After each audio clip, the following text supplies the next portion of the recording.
নমস্কার বন্ধুরা, চলে এসেছি আরও একটি নতুন ভিডিও নিয়ে। আজকে আমাদের গন্তব্য ঋষিকেশের শ্রী ভারত মন্দির।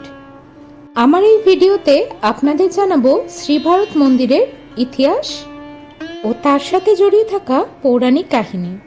শহরের কেন্দ্রস্থলে অবস্থিত শ্রী ভারত মন্দিরটি সবচেয়ে প্রাচীন এবং সবচেয়ে বিখ্যাত মন্দির।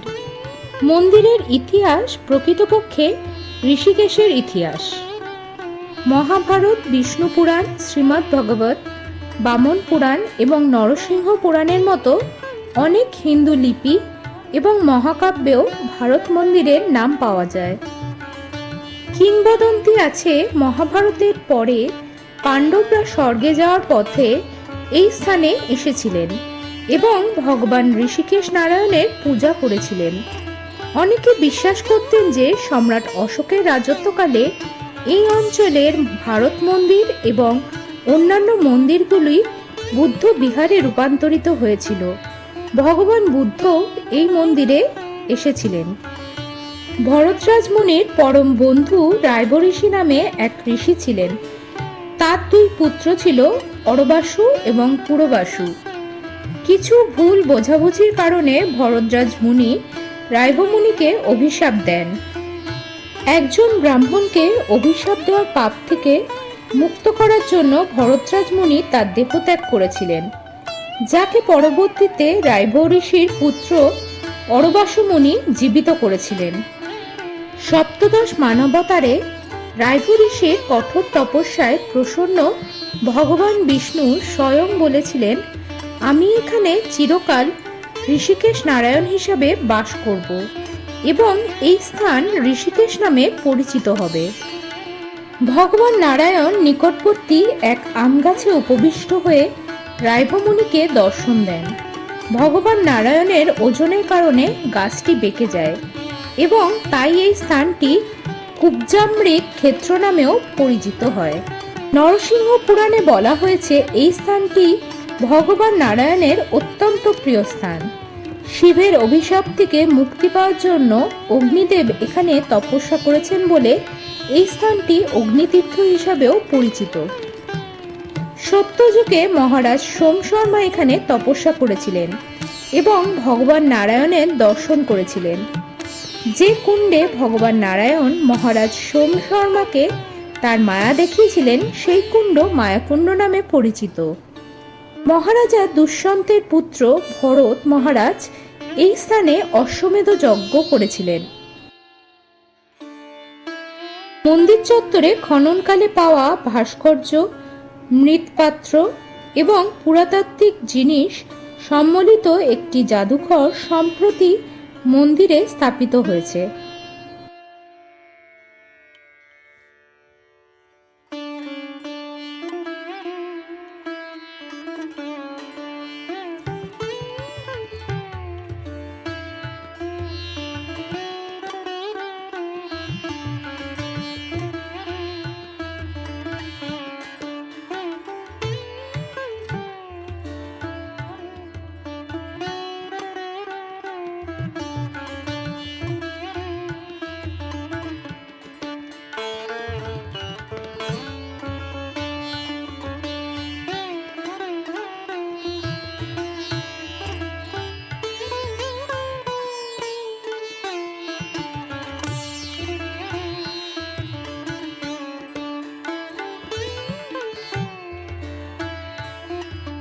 শ্রী ভারতজি মহারাজ নামে পরিচিত ভগবান ঋষিকেশ ভগবান রামের ছোট ভাই ভারত থেকে আলাদা।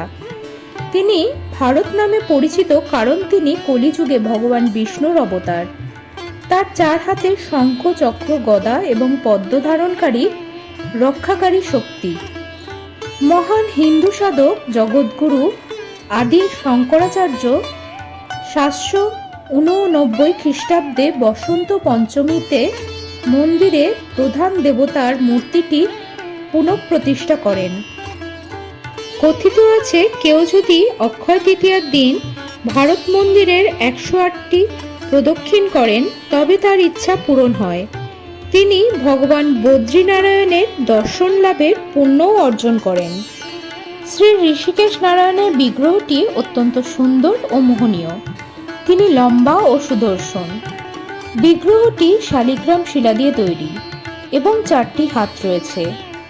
ভগবান নারায়ণ শঙ্খ, চক্র, গদা ও পদ্ম ধারণ করেছেন। বেদিতে শ্রী বরাহদেবেরও দর্শন করা যায়।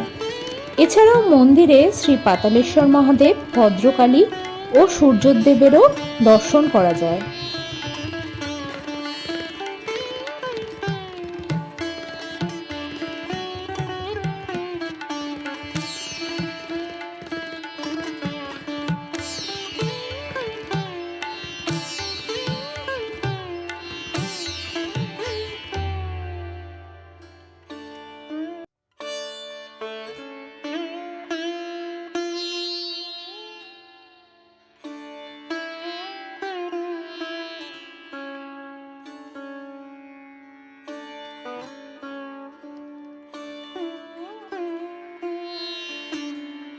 তাহলে বন্ধুরা, ভিডিওটি কেমন লাগলো তা অবশ্যই কমেন্টসে জানাতে ভুলবেন না। আমার চ্যানেলের নতুন বন্ধু হলে অবশ্যই চ্যানেলটি সাবস্ক্রাইব করে পাশে থাকবেন। দেখা হচ্ছে পরবর্তী নতুন ভিডিওতে।